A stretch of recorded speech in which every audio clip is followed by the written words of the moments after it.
In the early 1980s, Katsuhiko Nishi had a fantastic idea. Being both the director of ASCII Corporation and vice president of Microsoft Japan, it was obvious to him that the as-yet untapped home computer market was ripe with potential. But the companies making computers in Japan were all doing their own thing. None of the machines were compatible with one another, making for a confusing and fragmented market. So in a partnership between ASCII and Microsoft, a set of unified standards for microcomputers was announced in 1983, called MSX. Short for Machine with Software Exchangeability, MSX computers would all be compatible with one another, regardless of who manufactured it. As long as it had that MSX logo, then software and peripherals designed on a Sony MSX, for instance, would work just fine on a Canon, Sanyo, Goldstar, or whoever else's. This led to a massive boom in popularity of MSX software, and up to 9 million MSX computers were sold in Japan alone, with millions more being sold in Europe, Brazil, the Middle East, and elsewhere. Curiously, other than a couple obscure machines, they were never really sold or marketed in the US, but in Japan and parts of Europe, these computers thrived, with hundreds of models being released in both the original MSX standard and the MSX2 and 2 Plus standards a few years later. It wasn't until 1995 that they finally stopped making them once the IBM PC compatibles had thoroughly taken over.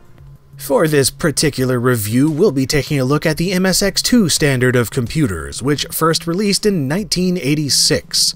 To be precise, the machine I'll be looking at is the Philips VG8235, which my friend Jaap generously donated to me from the Netherlands. As far as what you can expect to pay for one, this particular model currently seems to sell for $150 or so, but an MSX2 can range anywhere from $60 on the low end to $500 or more on the high end. Of course, other than a few extra features that manufacturers built into their machines, I could just as easily be reviewing any number of MSX2 computers here due to their standardized design. As a result, I will just be talking about this in rather general terms, unless something unique needs touching on, like this keyboard for instance, which is pretty awesome in that the angle is adjustable even though it's integrated into the chassis. Some MSX computers had detachable keyboards instead, but this one is a nice trade-off between the simplicity of integration and the freedom of external peripherals. Another fascinating tidbit with this Philips machine is the New Media Systems badge, which was their research and development division. The technology used in these machines eventually led to the development of Philips's compact disc interactive computer system, better known as the CDI. The other external features on display here are all pretty standard though. Along the top you've got a soft reset button, LED indicators for power, caps lock, and floppy drive activity, as well as the first cartridge slot, used largely for games from both the MSX1 and 2 standards. Once again, there is the keyboard, which features all the standard function keys for MSX machines, as well as those omnipresent cursor keys, used for both games and editing text and code. Unfortunately, the travel on the keyboard keys isn't that great, and the rubber domes underneath are pretty gummy, meaning that it's not as satisfying to type on as it could be. However, it makes up for that by including this handy little tray at the bottom, giving you an excellent place to store your Smarties. Over on the right side, you get 2 joystick ports of the standard 9-pin variety used on most 8-bit computers of the time, and above that you get a 3.5-inch floppy drive, which unfortunately in this case is only a single-sided 360K deal instead of the double-sided 720K type featured in most other MSX2s. And around the back you get a pleasing selection of inputs and outputs, starting with the secondary cartridge slot, which is normally screwed shut for some reason. You also get an RF video output using a BNC connector, a port for hooking up tape drives, a Centronics compatible printer port, SCART AV output, CVBS monitor output, a spot for attaching external floppy drives, a power switch that switches things powerfully, and an AC adapter port which thankfully uses a standard 2-prong design since the PSU is internal. And being from the Netherlands, this of course uses 220-volt power and outputs using PAL video, so if you're from the US then you'll need some converters to actually use it. This is not a problem with Japanese computers since they use basically the same formats as we did in the US. Looking inside the VG8235 or other MSX computers won't lead to any big surprises for the most part due to their standardized architecture.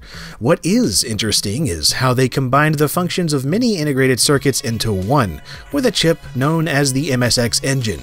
In this case, it's the Yamaha S3527, which includes the parallel I/O chip, standard MSX functions like DRAM, joystick, and cartridge slot control, and a PSG sound chip.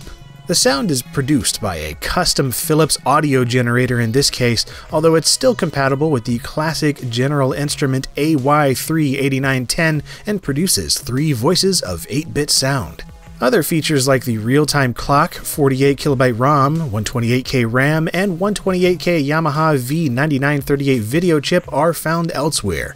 The MSX2 features enhanced graphics over previous models with 16 and 256 colors simultaneously in 512x212 and 256x212 resolutions respectively. And last but not least, there's the Zilog Z80A CPU running at 3.58 MHz, a more than formidable brain to tie all this together. There is no hard disk, of course, and there's not even an operating system built in, so you'd have to rely on either a cartridge or floppy disk in order to do much with this. The MSX machines were designed with MSX-DOS in mind, and seeing as this was developed by Microsoft, it should be no surprise that it's largely compatible with MS-DOS 1.0. This is incredibly convenient if you're an old-school PC user, since not only are the floppy disks largely compatible, but that means the learning curve is pretty low, since the commands and file types are pretty much all the same. And of course, if you're like me, then a huge draw here is the games, and most of these tended to come on cartridges, especially those from the MSX1. They didn't often come in very elaborate boxes like a lot of PC games at the time, but they still look incredibly cool to me. Probably just because they're Japanese, but that's okay. With the MSX2 and floppy drives being built into most of them, you also had the option to play games via diskettes, which, of course, made copying games incredibly easy.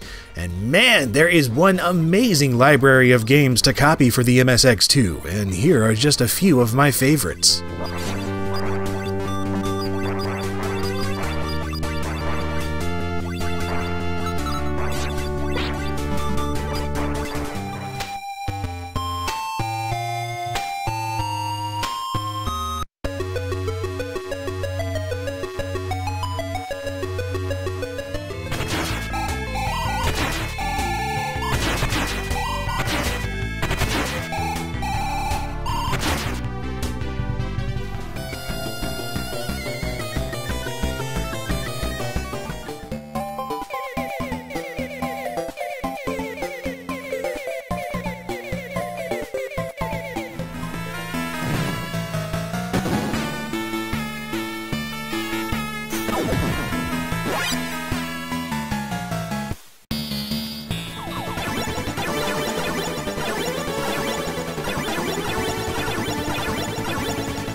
Lastly, if you want to dive in without getting messy with the hardware, or maybe you have a system like mine with a subpar floppy drive and a video signal that has to be converted, then emulation is your hero. Programs like BlueMSX and FMSX are fantastic emulators that allow you to play with just about any game for any computer that uses the MSX standard.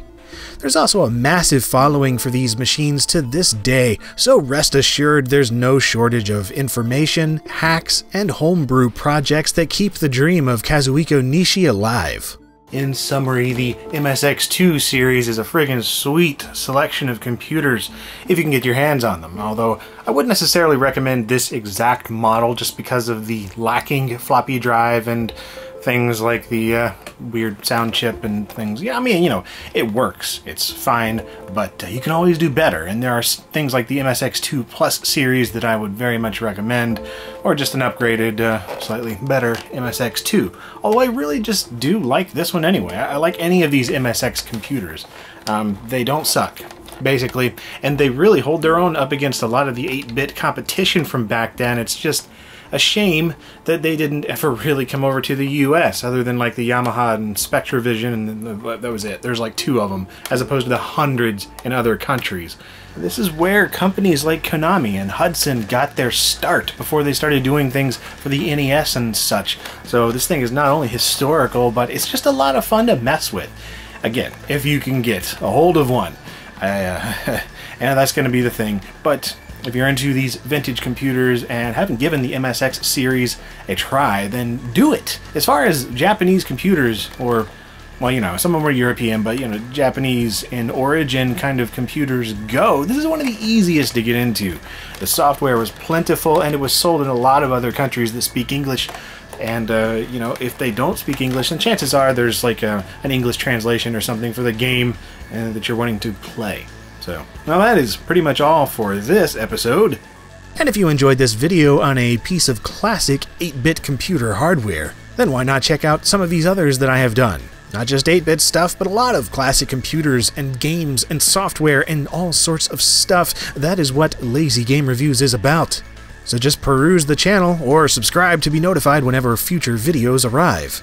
You can also feel free to interact with and follow me on Twitter and Facebook for all that social stuff throughout the week, as well as support the show on Patreon, which is extremely appreciated. Seriously, all of you that have supported me have been amazing. Thank you so much, and as always, thank you very much for watching.